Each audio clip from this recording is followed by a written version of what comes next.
بسم الله الرحمن الرحيم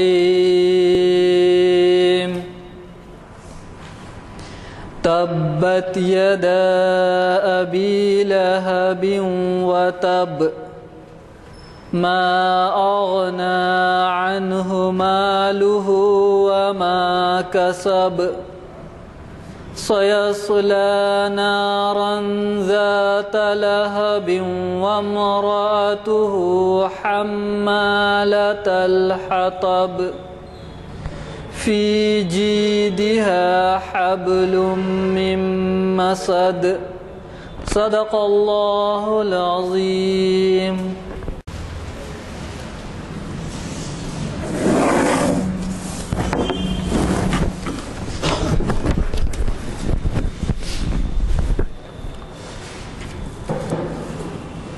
السلام علیکم حضرات، جیسے کہ آپ واقف ہیں، آج ہماری یہ محفل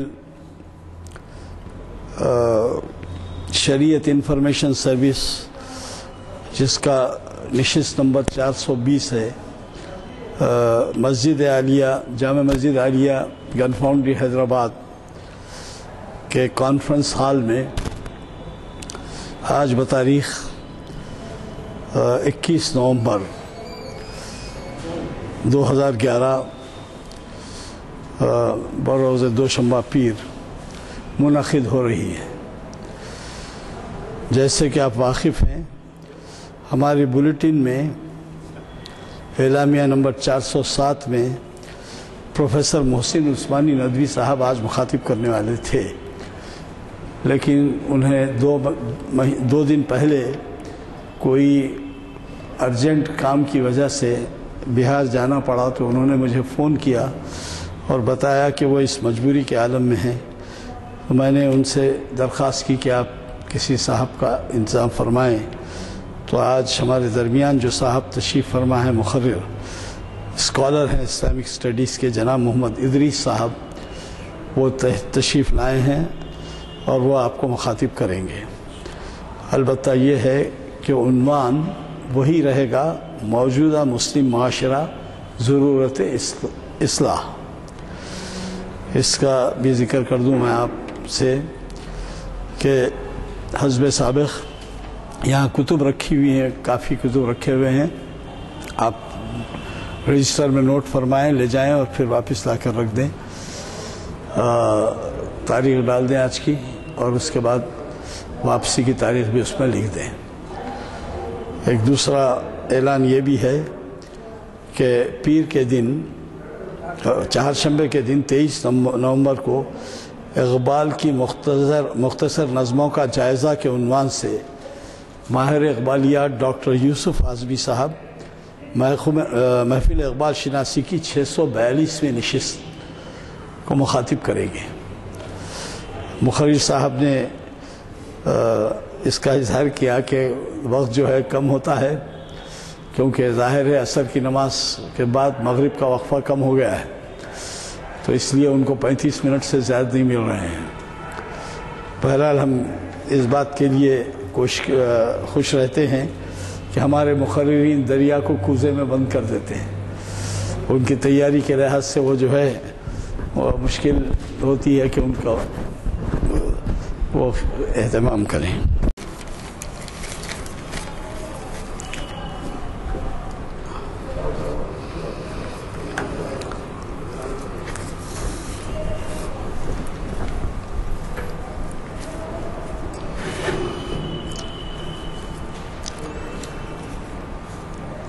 بسم اللہ الرحمن الرحیم، نحمده ونصلی علی رسوله الکریم، اما بعد، فقد قال اللہ تعالی فی کلامه المجید والفرقان الحمید فی آخر سورة مریم، اعوذ باللہ من الشیطان الرجیم، وکلهم آتیہ یوم القیامة فردا، وقال تعالی فی سورة المعارج، ولا يسأل حميم حميما يبصرونهم يود المجرم لو يفتدي من عذاب يومئذ ببنيه وصاحبته وأخيه وفصيلته التي تؤويه ومن في الأرض جميعا ثم ينجيه كلا. وقال تعالى في سورة عبس يوم يفر المرء من أخيه وأمه وأبيه وصاحبته وبنيه لكل امرئ منهم يومئذ شأن يغنيه. صدق الله العظيم.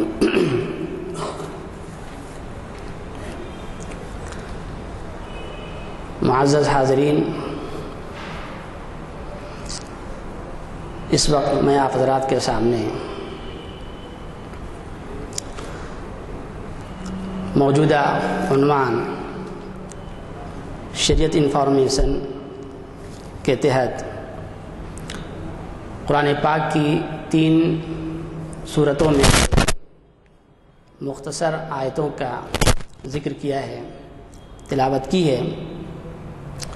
اس میں جو ایک مضمون مرکزی گھومتا ہے وہ ہماری جو عام روٹین کی زندگی ہے اس سے وہ مضمون متعلق ہے، چاہے انڈیویجولی، انفرادی یا اجتماعی طور پر جو زندگی ہماری گھوم رہی ہے اس میں ایک چیز بنیادی طور پر کار فرما ہے کہ ہر ایک آدمی کامیابی چاہ رہا ہے۔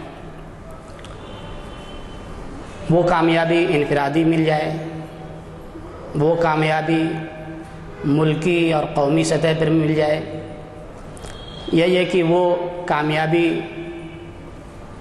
ملی اور دینی اعتبار سے۔ یہ 3 لیول ہیں کامیابی کے۔ ان میں جو ترتیب ہے انفرادی، ملکی اور قومی، اس کے بعد ملی اور دینی، اس میں ایموشنلی اعتبار سے ہر مسلمان چاہتا ہے کہ ہمارا دین غالب ہو جائے۔ سب سے بڑی چیز جو کامیابی ہے وہ ہمارا دین کا غلبہ، دینی کامیابی، ملی کامیابی۔ اس کے بعد دوسرے لیول پر ملکی اور قوم کی کامیابی، اور اس کے بعد تیسرے لیول پر افراد کی کامیابی۔ یہ عام آپ مطالعہ کریں تاریخ کا یا عام ذہنوں کا تو یہ ترتیب ملتی ہے، لیکن اس کے برخلاف میں نے جو قرآن پاک کی آیتوں کی تلاوت کی ہے اس میں اس کی بالکل ترتیب الٹی ہوئی ہے۔ قرآن کہتا ہے کہ سب سے اہم کامیابی افراد کی کامیابی ہے، پھر ملکی کامیابی، قومی کامیابی، اور پھر اس کے بعد دینی اور ملی کامیابی۔ اخیر مرحلے میں جو تیسرے مرحلے میں جو دینی کامیابی ہم نے رکھی ہے، شاید ابھی ذہن میں پورے طور پر واضح نہ ہو، لیکن میری باتوں کے بعد یہ بات واضح ہو جائے گی۔ اصل میں جو سوسائٹی بنتی ہے اور معاشرہ جو وجود میں آتا ہے وہ افراد کے مجموعے سے آتا ہے۔ افراد اگر صحیح ہیں، افراد کی عائلی اور ان کی جتنی متعلقہ زندگی کے جتنے شعبے ہیں اس میں اگر افراد صحیح ہوں تو افراد کے مجموعے کا نام معاشرہ ہے، اور معاشرہ کئی گروپ میں تقسیم ہے تو اس معاشرے کا نام ملک ہے، اور پھر وہ ملک اور وہ معاشرہ کسی مذہب کو اختیار کیے ہوئے ہے تو وہ ہے دین اور وہ ہے اس کی ملت۔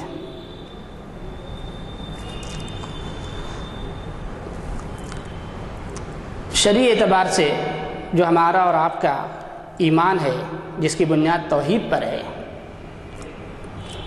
توحید، رسالت اور ایمان بالآخرت، ان تینوں میں عملی اعتبار سے جس کی سب سے زیادہ امپورٹنس ہے اور سب سے زیادہ جس کی اہمیت ہے وہ ہے ایمان بالآخرت۔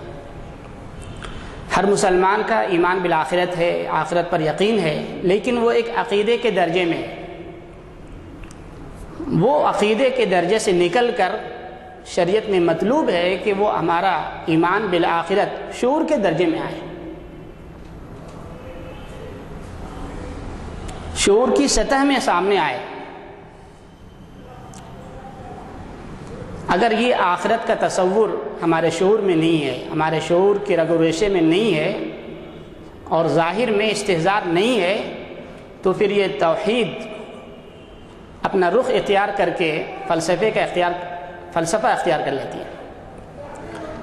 اگر آخرت کا استحضار نہیں ہے تو پھر رسالت جس کا تعلق قانون سے ہے، وہ پھر رسالت میں بدعتیں اور خرافات اور وہ تمام چیزیں سامنے آئیں گی جس کو ہم آپ اس وقت مشاہدہ کرتے ہیں۔ توحید یہ بیس ہے، بنیاد ہے، اور توحید کی کاملیت کے لیے رسالت کا ہونا ضروری ہے۔ ایمان کے لیے توحید اور رسالت یہ اساسی حیثیت رکھتے ہیں۔ ان دونوں میں یہ نظریاتی ہیں، لیکن عملی طور پر زیادہ امپورٹنس آخرت کا تصور ہے۔ اور یہ بات میں اپنی طرف سے تجزیاتی انداز سے نہیں کر رہا ہوں، آپ اس کی سیرت سے اس کا مطالعہ کریں اور وہ واقعہ آپ صلی اللہ علیہ وسلم کا آپ استحضار کریں جس میں آپ صلی اللہ علیہ وسلم کے اوپر جب یہ آیت نازل ہوئی، اعوذ باللہ من الشیطان الرجیم وَأَنذِرْ عَشِيرَتَكَ الْأَقْرَبِينَ، اے نبی آپ نے خاندان والوں کو آپ ڈرائیں۔ یہ بالکل ابتدائی آیت ہے سورہ اقرا بسم ربک الذی خلق کے بعد۔ سورہ مزمل یا سورہ مدثر، یہ سورہ مدثر کی آیت ہے جس میں اللہ نے فرمایا کہ آپ اپنے خاندان والوں کو ڈرائیں۔ تو اس پر آپ نے یہ ترکیب اختیار کی کہ اپنے گھر والوں کو، اپنے خاندان والوں کو دعوت پر مدعو کیا، اور مدعو کرنے کے بعد آپ نے جب دسترخوان اٹھایا جا رہا تھا اس موقع پر آپ نے کچھ بات کہنا شروع کی، لیکن ان لوگوں نے دیکھا کہ آپ شاید وہی اپنی پرانی بات کہیں گے، دعوت اور نبوت اور وہ باتیں جس سے خاندانوں میں جھگڑے ہیں، باپ بیٹے میں جھگڑے ہیں، تو انہوں نے ادھم مچائی اور بات انسنی کر کے وہ نکل گئے۔ دوسری مرتبہ پھر آپ نے دعوت کی، اور دوسری مرتبہ دعوت پر آپ نے بات کہنے کے لیے مخاطب کیا آپ نے، تو اس موقع پر ظاہر ایک شخص ایک مرتبہ دو مرتبہ کسی کے دعوت پر مدعو ہو اور میزبان وہ اپنے مہمان سے کوئی بات کہنا چاہتا ہو، تو آخر اس کی طبیعت بھی ضمیر ہے کہ میں اس کے یہاں دسترخوان پر بیٹھا ہوں، بات سن لی جائے، بعد میں عمل کرنا نہ کرنا وہ دوسری بات ہے۔ تو اس موقع پر آپ نے دوسری دعوت پر آپ نے لوگوں سے خطاب کیا جس میں بنو ہاشم کے تمام افراد، بنو عبد المطلب کے تمام افراد جمع تھے۔ اس موقع پر آپ نے ایک جملہ آپ نے فرمایا، الحمدللہ احمدہ واستعینہ واشہد ان لا الہ الا اللہ، میں گواہی دیتا ہوں کہ اللہ کے سوا کوئی معبود نہیں۔ یہ دبے انداز میں آپ نے توحید کی دعوت دی۔ آپ نے فرمایا کہ میں گواہی دیتا ہوں کہ اللہ کے سوا کوئی معبود نہیں۔ یہ ایک جملے میں آپ نے ایک لمبی بات توحید کی بیج گویا کہ آپ نے ان کے دلوں میں اور ان کے ذہنوں میں آپ نے بٹھائی۔ اس کے بعد آپ نے فرمایا ان الرائد لا یکذب، قائد اور لیڈر جھوٹ نہیں بولتا۔ اس کا مطلب یہ تھا کہ میں آپ یہ کہنا چاہ رہے تھے کہ اللہ نے مجھے ایک ذمہ داری دی ہے، مجھے ایک رہنما کے حیثیت سے اللہ نے مجھے منتخب کیا ہے، اور جو میں بات کہنے جا رہا ہوں وہ میں جھوٹ نہیں بولوں گا۔ ان الرائد لا یکذب، رائد جھوٹ نہیں بولتا۔ اس کے بعد آپ نے فرمایا واللہ لو کذبت الناس ما کذبتکم ولو غررت الناس ما غررتکم، بخدا اگر میں لوگوں سے جھوٹ بولنا چاہتا تو جھوٹ بول سکتا تھا، لیکن میں تم سے جھوٹ نہیں بول سکتا۔ میں اگر لوگوں کو دھوکہ دینا چاہتا تو دھوکہ دے سکتا تھا، لیکن میں تم کو دھوکہ نہیں دے سکتا۔ اس کے بعد آپ نے فرمایا واللہ الذی لا الہ الا ھو انی لرسول اللہ الیکم جمیعا خاصہ والی الناس عامہ، اس ذات پاک کی قسم جس کے قبضے میری جان ہے، اس کے سوا کوئی معبود نہیں، میں تم سب کی طرف خاص طور سے رسول بنا کر بھیجا گیا ہوں، اس کا نائب، اس کا پیغمبر، اور پوری دنیا کے لوگوں کی طرف عامتاً میں سب کی طرف رسول بنا کر بھیجا گیا ہوں۔ اس کے بعد یہ ایک جملے میں آپ نے رسالت سمجھائی اور ایک جملے میں توحید سنائی۔ اس کے بعد کئی جملوں میں آپ نے آخرت کا تصور دلایا، آخرت کا استحضار، جو میں نے پہلی بات کہی کہ یہ توحید اور رسالت یہ بنیاد ہیں، لیکن عملی طور سے ایمان بالآخرت عملی طور سے ان دونوں پر مقدم ہے۔ اس کے بعد آپ نے فرمایا واللہ لتموتن کما تنامون، واللہ بخدا تمہیں موت آئے گی اور تم ایسے انداز سے مرو گے جیسے تم سوتے ہو۔ ثم لتبعثن کما تستيقظون، پھر تمہیں اٹھایا جائے گا دوبارہ جیسے تم اپنی نیند سے بیدار ہوتے ہیں۔ وَلَتُحَاسَبُنَّ بِأَعْمَالِكُمْ، اور پھر تمہارا محاسبہ کیا جائے گا تمہارے اعمال کا۔ ثُمَّ لَتُجْزَوْنَ بِأَعْمَالِكُمْ بِالْإِحْسَانِ إِحْسَانًا وَبِالسُّوءِ سُوءًا، پھر تمہیں تمہارے اعمال کا بدلہ دیا جائے گا، اچھے اعمال کا اچھا بدلہ ملے گا، برے اعمال کا برا بدلہ ملے گا۔ وَإِنَّهَا لَجَنَّةٌ اب النار ابدا، پھر وہ بدلہ جنت کی شکل میں ہوگا، وہ جو تمہیں بدلے میں دیا جائے گا وہ یا تو ابدی جنت ہوگی یا ابدی جہنم ہوگی۔ اتنا جملہ آپ نے، وہ پہلی گویا کی تقریر ہے آپ کی اور پہلا خطبہ ہے آپ کا دعوت کے بعد، جو دعوت کی ذمہ داری دی گئی ہے وہ ذمہ داری آپ نے ادا کی اور یہ پہلا خطبہ ہے آپ کا۔ اس خطبے میں آپ غور کریں کہ پہلی جو بات کہی آپ نے توحید کی، اس میں ایک لفظ میں آپ نے فرما دیا اشہد ان لا الہ الا اللہ، اور دوسرے جملے میں آپ نے فرما دیا واشہد ان محمدن رسول اللہ۔ اس کے بعد 6 جملے آپ نے فرمائے جس میں آپ نے فرمایا کہ تمہیں دوبارہ تمہاری موت آئے گی اور پھر تم موت سے تم ایسے اٹھو گے جیسے تم نیند سے اٹھتے ہو۔ دوسری جگہ قرآن میں اللہ نے فرمایا اللہ یتوفی الانفس حین موتها والتی لم تمت فی منامها، اللہ انسان کے نفس کو اور انسان کی روحوں کو اللہ اٹھاتا ہے موت کے ساتھ اور نیند کی حالت میں۔ نیند یہ موت کی بہن کہی جاتی ہے کہ نیند میں اور موت میں فرق یہ ہے کہ نیند میں انسان کا شعور ابدی طور پر ختم ہو جاتا ہے اور نیند میں انسان کا شعور لاشعور کے مرحلے میں باقی رہتا ہے۔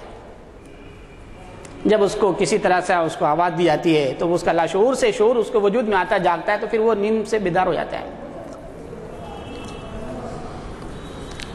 یہ آپ نے عملی طور سے، اس کے بعد پھر آپ نے فرمایا کہ تمہیں اٹھایا جائے گا اور تمہارے اعمال کا حساب لیا جائے گا اور اس حساب میں اچھا عمل کا بدلہ اچھا تمہیں ملے گا، برے اعمال کا بدلہ تمہیں برا ملے گا، اور وہ برا بدلہ ابدی جنت ہوگی یا ابدی جہنم ہوگی۔ من زحزح عن النار وادخل الجنت فقد فاز، جس کو جہنم سے بچا لیا گیا وہ ہمیشہ کے لیے کامیاب ہو گیا، جس کو جنت میں داخل کر دیا گیا اور جس کو جہنم سے بچا لیا گیا وہ اصل میں کامیاب ہے۔ من زحزح عن النار وادخل الجنت فقد فاز۔ وہ جو قیامت کے دن اٹھایا جائے گا انسان کو، اور وہ جو انسان کو اللہ کے سامنے جو جمع کیا جائے گا، اس موقع پر جو قرآن نے نقشہ کھینچا ہے وہ 3 آیتوں کو میں نے تلاوت کی آپ کے سامنے بالکل ابتدا میں، جس میں اللہ نے فرمایا وَكُلُّهُمْ آتِيهِ يَوْمَ الْقِيَامَةِ فَرْدًا، انسان کا ایک ایک گروہ کا ہر فرد تنہا اللہ کے سامنے آئے گا۔ وَكُلُّهُمْ آتِيهِ يَوْمَ الْقِيَامَةِ فَرْدًا، ایک ایک آدمی الگ الگ آئے گا۔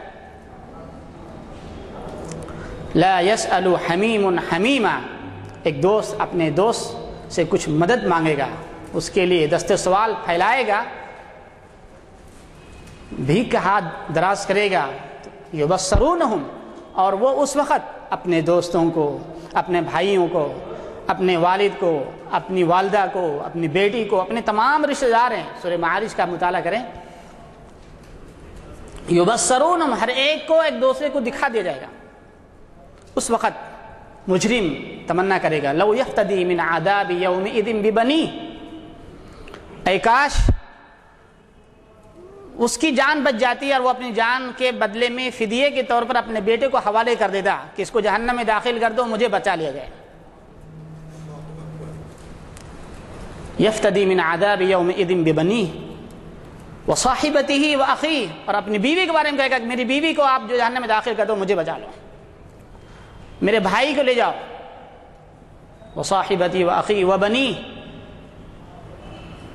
ایک ایک خاندان کے ایک ایک فرد جس کے اوپر آج خاندان اور معاشرہ اور جس کے اوپر آدمی معذرت بڑی آسانی کے ساتھ کر لیتا ہے کہ سوسائٹی کا مسئلہ ہے، معاشرے کا مسئلہ ہے، خاندان کا مسئلہ ہے، کچھ نہ کچھ تو ان کے ساتھ اٹیچ ہو کر رہنا ہے، ہم اس سے ہٹ نہیں سکتے، معاشرے کی جو پابندیاں ہیں اور خاندان کی جو پابندیاں ہیں اور جو رسومات ہیں وہ رسومات ادا کرنے ہوں گے، جہاں اسراف کا معاملہ ہے اس میں کچھ نہ کچھ تو ہاتھ بٹانا ہوگا، ہم الگ کوئی جزیرہ بنا کر خشکی میں نہیں رہ سکتے۔ یہ جو ہمارا آپ کے اندرون جو جکڑ رہے ہیں کل قیامت کے تک کلہم آتی ہی یوم القیامت فردا، ایک ایک فرد کو الگ الگ لایا جائے گا۔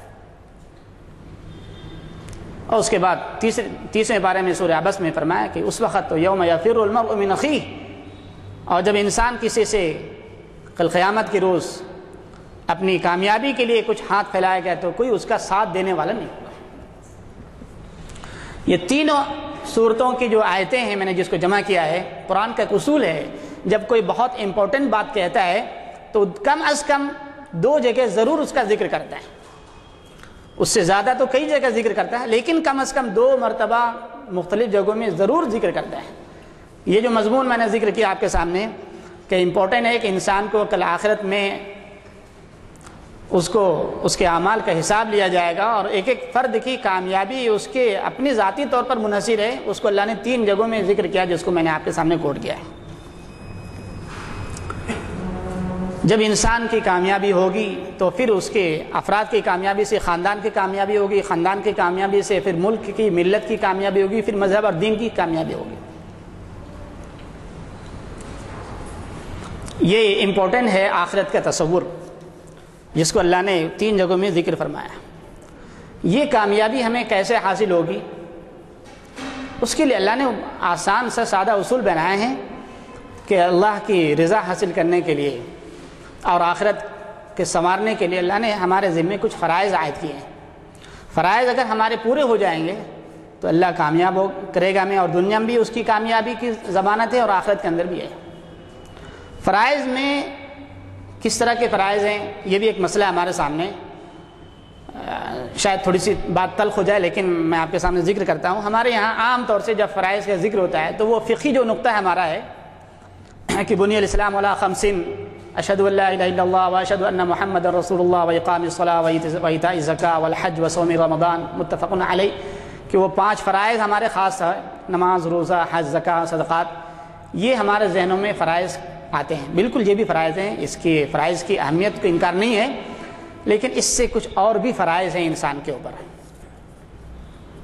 ان فرائض سے ہماری غفلت کی وجہ سے آج ہمارے معاشرے میں جو خرابیاں آئی ہیں اور جس کی اصلاح کی ضرورت ہے، جس کے درد کی وجہ سے آج یہ عنوان اختیار کیا گیا ہے،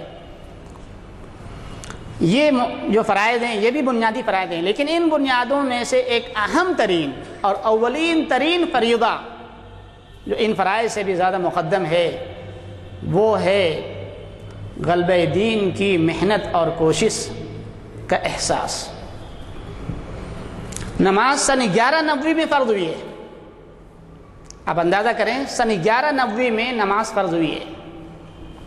سن 1190 سے جو 10 سال کا وقفہ ہے اس میں آپ نے کیا ہے؟ نہ نماز ہے، نہ روزہ ہے، نہ حج ہے، نہ زکوٰۃ ہے، کچھ بھی نہیں ہے۔ 10 سالہ محنت، وہ غلبہ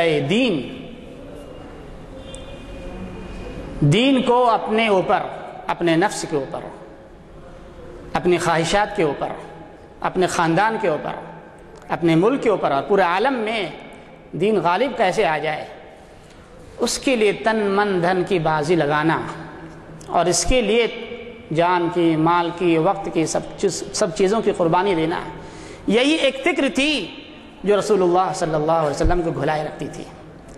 اور یہ اتنی فکر اس قدر آئی تھی کہ اللہ نے فرمایا لعلک باخع النفس علی آثارہم، کہ اے نبی آپ اتنا گھلا دیں گے آپ کہ ان کے پیچھے آپ اپنے آپ کو برباد کر دیں، ہلاک کر دیں گے اگر یہ ایمان نہ لائیں۔ یہ امت میں کسک، یہ چبھن، یہ درد اولین ذمہ داری ہے، اولین فریضہ یہ جو فرائض ہیں ان فرائض سے زیادہ مقدم اس وقت یہ ہے۔ یہ فریضہ ہماری زندگی میں ہوگا تو اس فریضے کی بنیاد پر یہ فریضے تمام کے تمام وجود میں آئیں گے۔ اور جب یہ فریضہ اقامت دین اور جذبہ غلبہ دین دین کا قائم کر دینا یہ ضروری نہیں ہے ہمارے اوپر، لیکن دین کے قیام کے لیے اس کی کوشش کرنا ہمارے اوپر اولین ذمہ داری ہے۔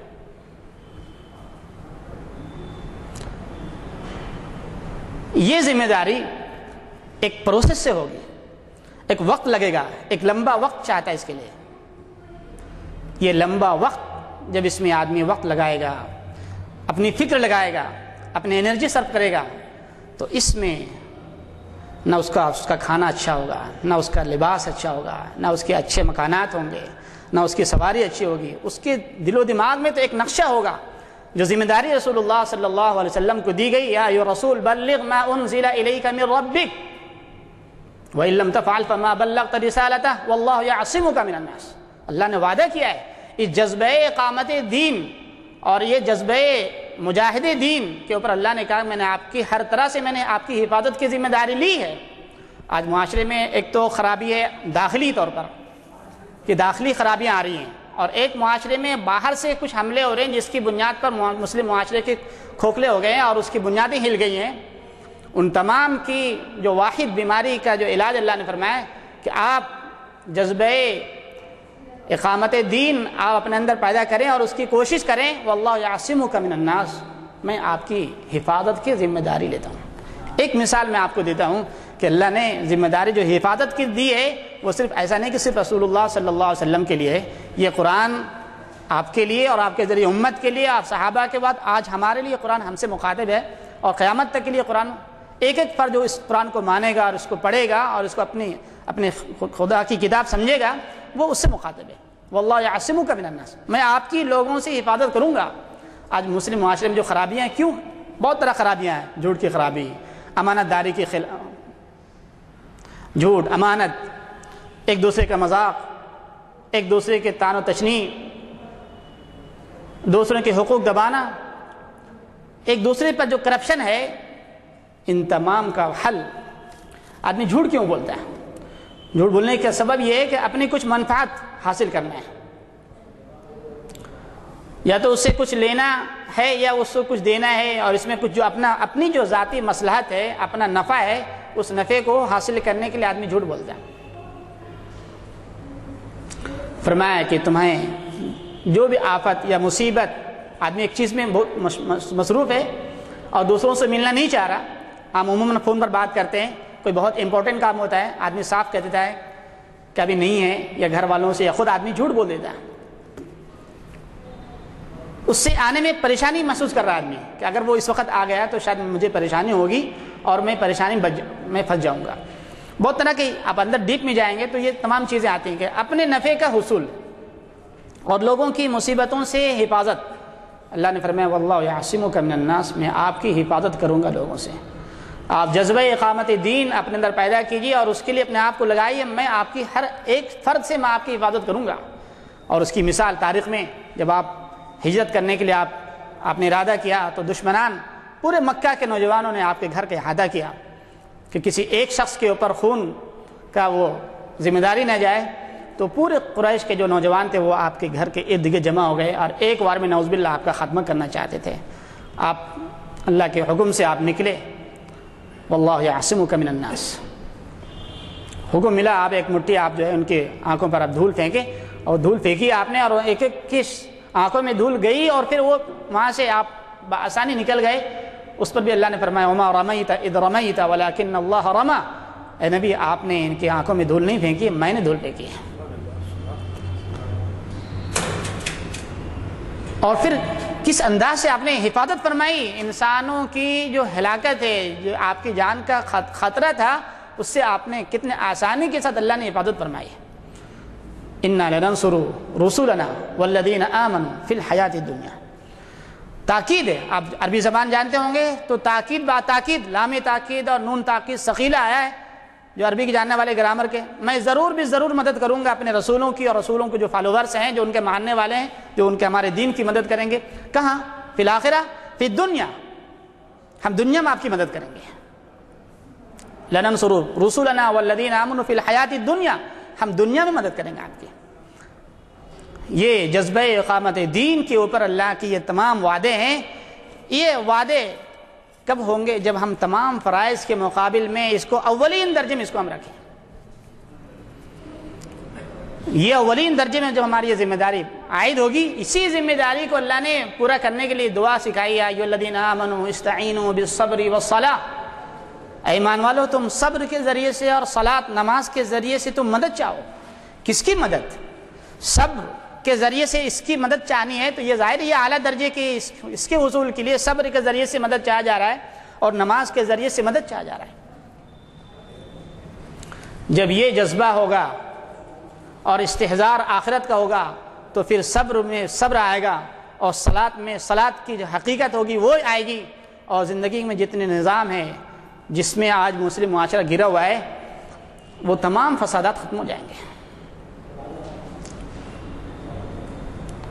اس لیے سب سے پہلے یہ تینوں آیت کی روشنی میں کہ میں نے کہا کہ یہ تین آیتیں بتا رہی ہیں کہ انسان کے پہلے انڈیویجولی اپنی جو پرسنل لائف ہے اس کو پہلے اس کو صحیح کرنے کی کوشش کریں. اور یہ اقامت دین کا تصور بھی ایک اور بھی بہت اہم چیز ہے. جب اقامت دین کا ایک ایسی اصطلاح بن گئی اس وقت کہ جب آدمی اقامت دین کی بات کہتا تو ایسا محسوس ہوتا کہ اس حکومت کو ہٹایا جائے اور دوسری اسلامی حکومت لائی جائے. اقامت دین کو اللہ نے 4 اصول بتائے ہیں کہ دین کا کام کرنے کے جو بنیادی اصول ہیں وہ 4 اللہ نے بتائے. اعوذ باللہ من الشیطان الرجیم. یا ایھا الذین آمنوا قوا انفسکم واہلیکم نارا وانذر عشیرتک الاقربین کنتم خیر امہ اخرجت للناس تأمرون بالمعروف وتنہون عن المنکر. یہ 4 نہیں بلکہ 5. 25 پارے میں سورہ شورى میں اللہ نے فرمایا وَكَذَلِكَ وَحَيْنَا إِلَيْكَ قُرْآنًا عَرَبِيًّا لِتُنذِرَ أُمَّ الْقُرَىٰ وَمَنْ حَوْلَهَا. اس کے بعد 5ویں آیت ہے کنتم خیر امہ اخرجت للناس تأمرون بالمعروف وتنہون عن المنکر. پہلی ذمہ داری اقامت دین کی پہلی بیس ہے قوا انفسکم. پہلے انسان اپنے نفس کا محاذہ رکھے. اللہ کے رسول صلی اللہ علیہ وسلم نے جو پہلی خطبہ میں فرمایا انی واللہ ان الرائد لا یکذب. رائد جو قائد ہوتا ہے وہ جھوٹ نہیں بولتا. اللہ نے اس وقت پوری دنیا میں قائد امت جو بنایا ہے امت مسلمہ کو بنایا ہے. پہلی ذمہ داری اس امت کے اندر کہ اپنی جو انڈیویجولی اور اندرونی جو داخلی زندگی ہے اپنی اس کی اصلاح کی کوشش کریں. جھوٹ کی بہت ساری مروجہ صورتیں ہیں. جھوٹ سے، غیبت سے، چغلی سے، بہتان سے، ان تمام مفاسد سے اپنے آپ کو بچانا. رسول اللہ صلی اللہ علیہ وسلم کو بہت کچھ کہا گیا، بہت کچھ الزام دیا گیا، لیکن ایک الزام اگر پوری قوم نہیں دے سکی تو وہ یہ کہ آپ جھوٹے ہیں، یہ کبھی گواہی نہیں دے سکی. اور یہی بنیاد ہے کہ آپ صلی اللہ علیہ وسلم سے ذاتی اتنی دشمنی ان کو ہے کہ قتل کے در پہ ہیں، مگر ہجرت کا واقعہ ہے، ہجرت کی رات ہے، تاریکی اور گھٹا چھائی ہوئی ہے، اور قریش کے نوجوانان کھڑے ہیں اور سرداران ان کی پشت پناہی کر رہے ہیں، اور عورتیں تمنا کر رہی ہیں کہ کاش آج خاتمہ ہو جائے تاکہ ہمیشہ کے جو جھگڑے ہیں اور یہ تمام فسادات ہیں گھروں میں ختم ہو جائے. لیکن اس کے باوجود بھی رسول اللہ صلی اللہ علیہ وسلم جب آپ جا رہے ہیں تو حضرت علی کو اپنے بستر پر لٹا کر کریں علی میرے جانے کے بعد جن لوگوں کی امانتیں وہ امانتیں واپس کر جانا. جان کے دشمن مگر ان کی امانتیں رسول اللہ صلی اللہ علیہ وسلم کے پاس ہیں. یہ کیا بات ہے؟ ان الرائد لا یکذب. قائد جھوٹ نہیں بولتا. یہ امت، اس امت کی پہلی خصوصیت کہ اس امت سے سب کچھ ہو سکتا ہے، جھوٹ نہیں بول سکتا. یہ امت امین ہے. آپ کو امین کا خطاب دیا گیا ہے. اس وقت اس محفل میں امارت جو شریعہ انفارمیشن کا جو ٹاپک ہے اس میں پہلی جو تزکیہ کا پہلو ہمارا ہے کہ ہمارا ان رائد، پہلے جملے میں آپ نے توحید اور رسالت کی بیچ بونے کے بعد آپ نے فرمایا واللہ ان الرائد لا یکذب. لوگوں قائد جھوٹ نہیں بولتا. اس امت کو اللہ نے وَكَذَلِكَ جَعَلْنَاكُمْ أُمَّةً وَسَطًا، اس امت کو امت وسط، اعتدال والی امت اس کو اللہ نے بنایا ہے. اس کا پہلی ذمہ داری یہ ہے کہ اپنی جو بیہیویئر ہے اس کے اس میں اس کو پاک اور صاف ہونا. رسول اللہ صلی اللہ علیہ وسلم کی جو زندگی قریش کے سامنے تھی وہ بالکل صاف و شفاف تھی. اس لیے ان کو ذاتی دشمنی تھی اسلام کی بنیاد پر، مذہب کی بنیاد پر، لیکن آپ کی شخصیت سے اختلاف نہیں تھا، جھوٹ نہیں، اخلاق کے اعلیٰ سطح پر آپ تھے. کبھی امانت میں، کبھی آپ نے خیانت نہیں کی۔ یہ وہ کمزوریاں ہیں جو کمزوریاں اس وقت ہمیں گھن کی طرح کھا رہی ہیں مسلم سوسائٹی کو۔ یہ کمزوریوں سے امت کو نکلنا ہے،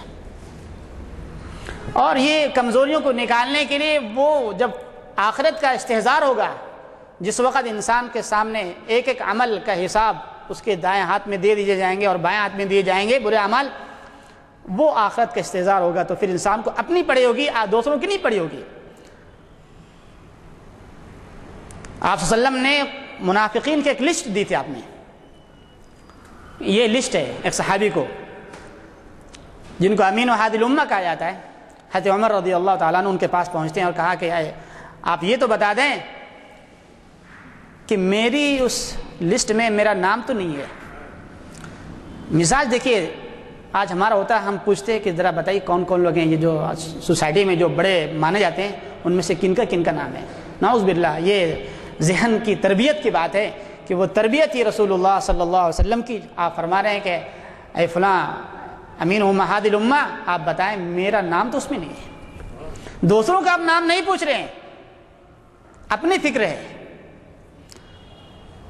عملی اعتبار سے کچھ کمزوری آ رہی ہے تو حضرت حنظلہ رسول اللہ صلی اللہ علیہ وسلم کے پاس پہنچ رہے ہیں اور کہہ رہے ہیں کہ شاید حنظلہ منافق تو ہو گیا ہے۔ اپنی فکر ہے، آج امت کو دوسروں کی فکر ہے، اپنی فکر نہیں ہے، ترتیب الٹ گئی۔ اللہ نے فرمایا قوا انفسکم، پہلے اپنے آپ کو بچاؤ، پھر دوسرے مرحلے میں اللہ نے فرمایا واہلیکم نارا، اپنے گھر والوں کو بچاؤ جہنم کی آگ سے۔ اس کے بعد تیسرے مرحلے میں فرمایا وانذر عشیرتک الاقربین، آپ اپنے خاندان والوں کو ڈرائیے۔ چوتھے مرحلے میں اللہ نے فرمایا وکذالک اوحینا الیک قرآنا عربیا لتنذر ام القری، آپ اپنے گاؤں والوں کو ڈرائیے۔ ہم نے قرآن واضح عربی زبان میں نازل کیا ہے، آپ اس کے ذریعے گاؤں والوں کو ڈرائیے، اور پھر اس کے ذریعے سے لتنذر ام القری ومن حولها، اور اس کے ارد گرد جو لوگ ہیں آپ کی بستی سے دوسری پڑوس کی بستیاں ہیں یا آپ کے شہر سے جو دوسرے شہر پڑوس کے شہر کے لوگ ہیں ان کو آپ ڈرائیں۔ اس کے بعد آخری جو پانچویں ذمہ داری ہے اس امت کی، کنتم خیر امہ اخرجت للناس تأمرون بالمعروف وتنہون عن المنکر، کہ ہم نے تم کو بہترین امت بنایا ہے۔ یہ بہترین کس بنیاد پر؟ نماز، روزے، حج، زکوٰۃ، صدقات، خیرات کی بنیاد پر نہیں، دعوت کی بنیاد پر۔ وہ جذبہ اقامت دین، اس کی بنیاد پر اللہ نے یہ ذمہ داری دی ہے۔ اگر آپ کے اندر یہ جو فرائض جو ہمارے ذہنوں میں ہیں فرائض، یہ فرائض اگر ہماری زندگی میں رہے، اس سے ہماری کامیابی نہیں ہو سکتی۔ وہ حدیث پاک آپ کے ذہن میں ہونی چاہیے جس میں حضرت جبرائیل کو اللہ نے فرمایا کہ فلاں گاؤں میں جاؤ اور پورے بستی کو الٹ دو، تو آپ نے فرمایا کہ یا اے اللہ اس بستی میں ایک بہت عابد زاہد شخص ہے، طرفت عین، پلک جھپکنے کے برابر بھی اس نے کبھی آپ کی نافرمانی نہیں کی ہے، تو اللہ نے فرمایا جاؤ پہلے اس کے اوپر عذاب نازل کرو، اس کے بعد دوسرے لوگوں پر عذاب نازل کرو۔ یہ امت صرف اس لیے نہیں آئی ہے کہ اپنی عبادت، اپنا مکان، اپنا کھانا، اپنی گاڑی، اپنی دکان اور اپنی عہدے اور اپنے منصب اس کے لیے نہیں ہے۔ یہ منصب تو سب اللہ کے رسول صلی اللہ علیہ وسلم کو پیش کیے گئے تھے۔ اس موقع پر آپ نے فرمایا کہ اگر یہ لوگ ایک ہاتھ میں سورج اور دوسرے ہاتھ میں چاند بھی لا کر دے دیں، میں اس وقت بھی اس دعوت سے نہیں ہٹ سکتا۔ علماء نے اس جملے کی بڑی اچھی توضیح کی ہے کہ آپ نے ایک تشبیہ دی کہ اگر ایک ہاتھ میں سورج اور دوسرے ہاتھ میں چاند بھی لا کر رکھ دیں، اس کا مطلب یہ ہے کہ سورج میں گرمی ہے، تپش ہے، سختی ہے، مصیبتیں ہیں، پریشانیاں ہیں، یعنی سورج جیسے پہاڑ جیسے مصیبتیں ہمارے اوپر وہ اگر سامنا کریں، ہمیں مصیبتوں کا پہاڑ ہمارے اوپر ڈال دیں، پھر بھی میں اس دعوت سے نہیں ہٹ سکتا۔ اگر یہ چاند کی طرح، چاند کی ذو فساں جو چاندنی رات ہوتی ہے جس میں مٹھاس ہوتی ہے، ایک طرح سے راحت ہوتی ہے، سکون ہوتا ہے، یعنی یہ دنیا کے جتنے آسائش کی چیزیں ہیں اگر یہ تمام آسائش میرے قدموں میں ڈال دیں پھر بھی میں اس دعوت سے نہیں ہٹ سکتا۔ یہ وہ دعوت کی طاقت تھی جس کی بنیاد پر آپ صلی اللہ علیہ وسلم نے صحابہ کی تربیت فرمائی تھی، اور اسی تربیت کا نتیجہ تھا کہ ان کے پاس مال آنے کے باوجود بھی مال ان کو دھوکے میں نہیں ڈالا، ان کے پاس عہدے آنے کے باوجود بھی عہدوں سے وہ کبھی وہ آپس سے باہر نہیں ہوئے۔ وہ تربیت تھی اور اپنی اصلاح کی فکر تھی جس کی بنیاد پر وہ ایک اعتدال کے ساتھ وَكَذَلِكَ جَعَلْنَاكُمْ أُمَّةً وَسَطًا، امت وسط جو اللہ نے بنایا تھا اس کے نمائندے تھے، جس کی بنیاد پر اللہ نے فرمایا آمنوا كما آمن الناس، وہ طریقہ اختیار کرو جو طریقہ صحابہ نے اختیار کیا، جو رسول اللہ صلی اللہ علیہ وسلم کے ہاتھوں میں ہاتھ دیا ان کے نقش قدم پر آ جاؤ، تمہاری کامیابی ہے۔ ایک تو ہے قرآن پاک، دوسرے ہے رسول اللہ صلی اللہ علیہ وسلم کی سیرت۔ قرآن پاک میں توحید، رسالت، اور ان توحید و رسالت کے ساتھ سیرت کا مطالعہ۔ اس وقت امت میں اس قدر غفلت ہے، اخبارات کا مطالعہ، دوسری چیزوں کا مطالعہ ہے، مگر مطالعہ اگر نہیں ہے تو قرآن کا مطالعہ نہیں ہے، قرآن کا مطالعہ نہیں ہے، احادیث کا مطالعہ نہیں ہے۔ وقال رسول یا رب ان قومی اتخذوا هذا القرآن مہجورا، کل خود اللہ پاک کے پاس اللہ کے نبی صلی اللہ علیہ وسلم کہیں گے کہ میری قوم کے لوگ قرآن خود کہے گا کہ یہ میری قوم کے لوگ جو ہیں، رسول کہیں گے وقال رسول کہ میری قوم کے لوگوں نے قرآن کو چھوڑ دیا۔ آج ہم اس کے مجرم ہیں، اور اسی قرآن سے دوری، ہم قرآن پڑھتے ہیں، اب قرآن کے مطالعے کا بھی خود قرآن میں اللہ نے ذکر فرمایا 4 مرحلے ہیں، 4 مرحلوں میں سے کون سا مرحلہ یہ امت پوری کر رہی ہے؟ یتلو علیہم آیاتی ویزکیہم ویعلمہم الکتاب والحکمہ، یہ 4 مرحلے ہیں قرآن کے، یہ کون سا مرحلہ میں امت اس وقت ہے؟ ان تمام خرابیوں کی بنیاد وہ قرآن سے دوری کا نتیجہ ہے۔ جب قرآن میں پڑھیں گے آپ یا ایھا الذین آمنوا اوفوا بالعقود، بالکل واضح اے ایمان والو تم اپنے عہد و پیمان کو پورا کرو۔ آج سب سے زیادہ بے عہدی اور بدعہدی اور خیانت کا مرتکب ہونے والی قوم یہ امت ہے۔ اس لیے اس وقت سخت ضرورت ہے کہ اپنے نفس کا محاسبہ، اپنی انفرادی زندگی کا محاسبہ، اور اس محاسبے کے لیے جو رہنما چیز ہے وہ ہمارا قرآن ہے۔ قرآن سے ہمارا رشتہ ہو، تلاوت کے لائن سے، قرآن کو سمجھنے کے لائن سے، ترجمے کے لائن سے، اس میں غور و فکر کے لائن سے، اور خاص طور سے وہ قرآن کا حصہ جس میں عملی طور پر ہمیں ابھارا گیا ہے۔ لا یسخر قوم من قوم عسى ان یکونوا خیرا منہم، اے ایمان والو کوئی گروہ دوسرے گروہ کے اوپر کوئی طنز نہ کرے، کوئی کسی کا مذاق نہ اڑائے، شاید ہو سکتا ہے جس کا مذاق اڑایا جا رہا ہے وہ گروہ تم سے بہتر ہو۔ ایحب احدکم ان یاکل لحم اخیہ میتا لا یغتب بعضکم بعضا، کوئی گروہ کسی کی غیبت نہ کرے، غیبت کرنے والا ایسا ہے جیسا کہ اپنے مردار بھائی کا گوشت کھا رہا ہے۔ وہ تمام چیزیں قرآن میں ہیں، کہیں سے آپ کو الگ سے جانے کی، ہم کو الگ سے جانے کی ضرورت ہی نہیں ہے۔ فلاں کی تقریر، فلاں کی کتاب، فلاں کی تقریر اور فلاں کے وہ انٹرنیٹ سے یا فلاں سائٹ دیکھنا کوئی ضرورت نہیں ہے آپ کو۔ یہ قرآن پر ہم مرتکز کریں اپنے آپ کو اور قرآن پر بیس کریں، اس سے ہماری زندگی کے سارے مسائل حل ہوں گے۔ الف لام میم ذالک الکتاب لا ریب فیہ ھدی للمتقین، اس میں ہدایت ہے، لیکن کن کے لیے ہدایت ہے؟ ویہدی الیہ من اناب، ہم ہدایت ان کو دیں گے جن کے اندر طلب ہوگی، جن کے اندر ایک طرح سے تڑپ ہوگی۔ اللہ ہمیں قرآن کے ذریعے سے ہمیں سیدھی راہ دکھا دے۔ ہم تو ہر وقت نمازوں میں دعا کرتے ہیں اہدنا الصراط المستقیم، اللہ ہمیں ہدایت دے، سیدھی راستے کی ہدایت دے، سیدھی راہ کی ہدایت دے۔ اور وہ کون سا راستہ ہے؟ صراط الذین انعمت علیہم من النبیین والصدیقین والشہداء والصالحین، سیدھا راستہ میں دکھا جو نبیوں کا ہے، پھر صدیقین کا ہے، پھر شہداء کا، پھر صالحین کا ہے۔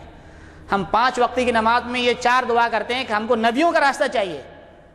نبی کون سا راستہ چاہتے تھے؟ ان کی زندگی میں کیا تھا؟ ان کے گھروں میں کیا ایک گھر ہے تو 2 گھر کی فکر تھی؟ ایک منزلہ بلڈنگ ہے تو کیا 2 منزلہ بلڈنگ کی فکر تھی؟ ایک گاڑی ہے، پرانی گاڑی ہے تو نئی گاڑی بنانے کی فکر تھی؟ کیا گھر والوں میں وسعت کہ اس وقت اس سال اگر 10,000 کا خرچہ ہے تو اگلے سال 12,000 کا خرچ کا مطالبہ اور پھر اس کی فکر؟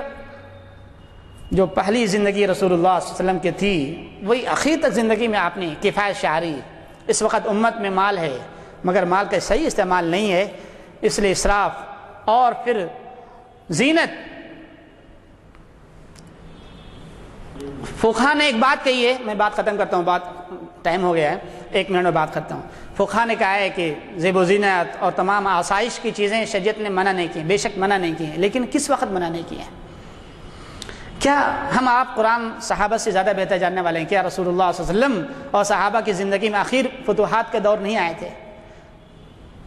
جذبہ غلبہ دین جب تک نہ ہو اس وقت تک امت کو نہ اس کا گھر اچھا لگے، نہ اس کا مال اچھا لگے، نہ اس کی بیوی، نہ اس کے بچے، نہ اس دنیا کی کوئی چیز۔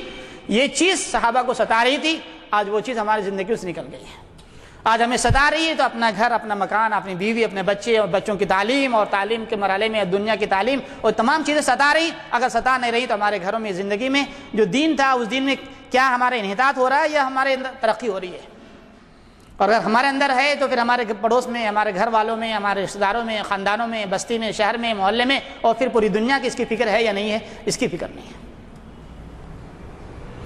یہ فکر اگر یہ غلبہ ہے تو پھر آپ کو پھر جیسے صحابہ کے دور میں غلبہ ہوا، خلفائے راشدین کے زمانے میں آسائش ہوئی، انہوں نے خوب آسائش کے ساتھ پورے وسعت کے ساتھ خرچ بھی کیا.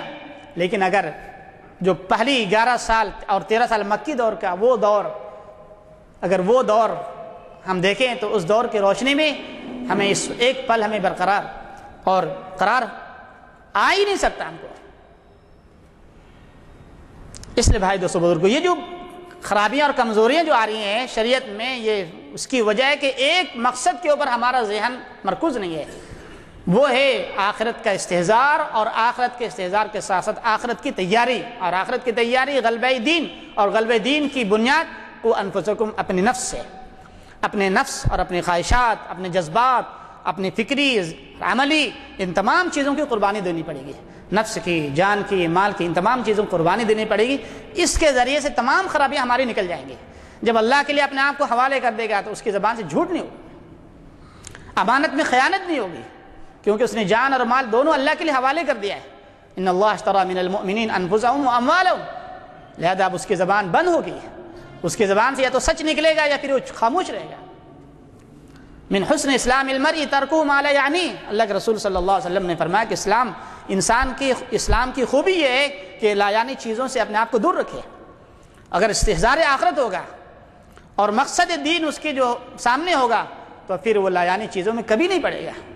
مسجد میں بیٹھ کر کے بھی اگر آدمی کوئی کسی کی غیبت کر رہا ہے، کسی پر تبصرہ کر رہا ہے، یہ اس کا مطلب یہ ہے کہ انسان کی مقصد جو اس کے ذہن میں تھا وہ گویا کہ ایک طرح سے اس کے اوپر ایک دھندلو کا سا چھا گیا ہے.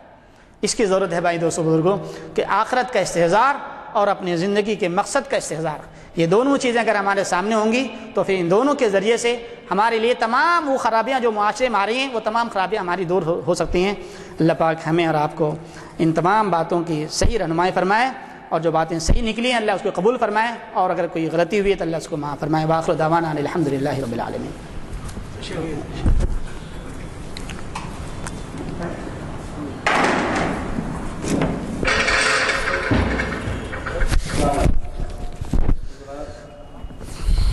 آپ نے محسوس کیا ہوگا ہماری یہ جو 3 محافل میں خطاب ہوتے ہیں اس میں شاید اب تک جتنے لیکچرز ہوئے ہیں، جتنے انہوں نے خطاب کیا ہے، اس میں شاید آج کے ہمارے اسکالر صاحب سب سے کم عمر ہے، اور اللہ کے فضل سے انہوں نے ہمیں ایسی گہرائیوں میں لے گیا ہے، اور گہرائیوں میں ان کی گہرے مطالعے کا نتیجہ ہے کہ ہم اتنا زیادہ مستفید ہوئے ہیں ان سے.